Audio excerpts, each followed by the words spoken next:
Good morning, toners. This is Crystal, your number one toner, and I just wanted to share a message with you guys.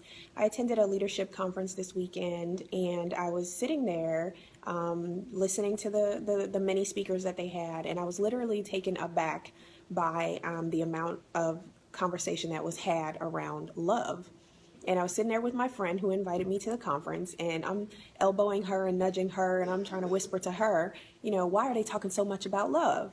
And she's trying to, receive the message. So she's like, girl, hush, I'm trying to get this message. But ultimately, it ended up resonating with me. And so I wanted to take the time and opportunity to share with you all. So essentially what it meant to me is we all are roaming the earth, hoping to bump into that one person that we share a connection with, that we can establish a connection with so that we can find love, right? If you ask any grown woman or man what love looks like, they can tell you what their height, weight on Mars, what their job is supposed to, what their income is supposed to be. They can plan the wedding for you. They can do all of this in a matter of seconds, in spite of naysayers, in spite of any adversity, in the current situation that they're in, right? But if you ask them, that same person who just told you what love looks like, and you ask them about their dreams, their goals, their aspirations, they give a blank. They draw a blank, right? They can't tell you what their dreams are, let alone how to get to them, the steps that are required to reach those dreams, the plan to start from start to finish.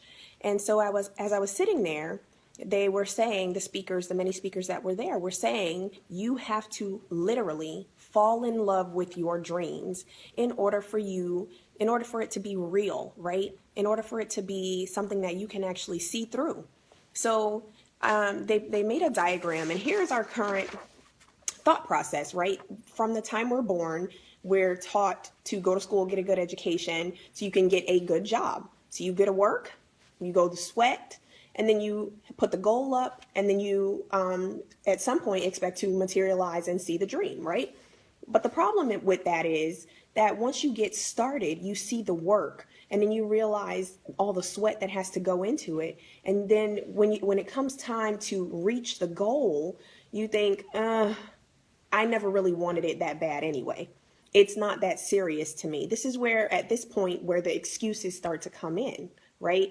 And this is where we start to count ourselves out. The naysayers come in pretty heavy right here, and things start to make it easy for us to just walk away because all of this part, right?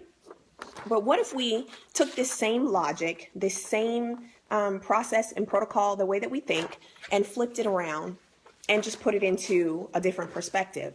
What if we fell in love with our dream, right? What if we started here and changed our mindset and changed our perception and fell in love here and worked backwards, right? So we knew, and we put it on the board, and it was something that we saw every day and had a mental note of, and fell in love with our dream and knew what the goal was, and then decided, I'm going to break my back and sweat, right? And then I'm going to do the work that is required for this. So we have a conscious decision that we made. This is what I want. And we changed our perception to make sure that all of these things lined up for me to complete this task, right? Because we fell in love here. We put an emotional attachment here. And this will make it so much easier for us to accomplish it. We can develop a plan around this. We can bring this to fruition if we fall in love with our dream. If we fell in love with our dreams like we run around trying to fall in love with people, things would be so much easier for us. We would be much better off. We'd be in far better places in our lives. So at the end of the event yesterday, one of the key speakers, as it was a business casual event, and you all know me, I show up in heels, okay? Because I don't go anywhere without my heels and my lip gloss. So it's a business casual event, and he says to me, Crystal, if I offered you $100,000 to run a mile in 6 minutes in those heels, would you do it? And I'm thinking, sure, yeah, of course. And he's saying, but halfway down, once you realize that you can't do it, you'll start coming up with excuses, and you'll start counting me out, and you'll find a reason to make me a bad person. You'll say things like, I ain't need his $100,000 anyway. I got my money. I'm good. I don't need that, which is true. And then he says, well, Crystal, if I told you that you had to run that mile in 6 minutes in those heels, or you never saw your kids again, would you finish that mile? Simple, right? Attach an emotional attachment to your dreams and go out there and chase them down like they're your children being snatched from you, like they're your last breath being snatched away from you. Chase them down. Make it happen. Fall in love.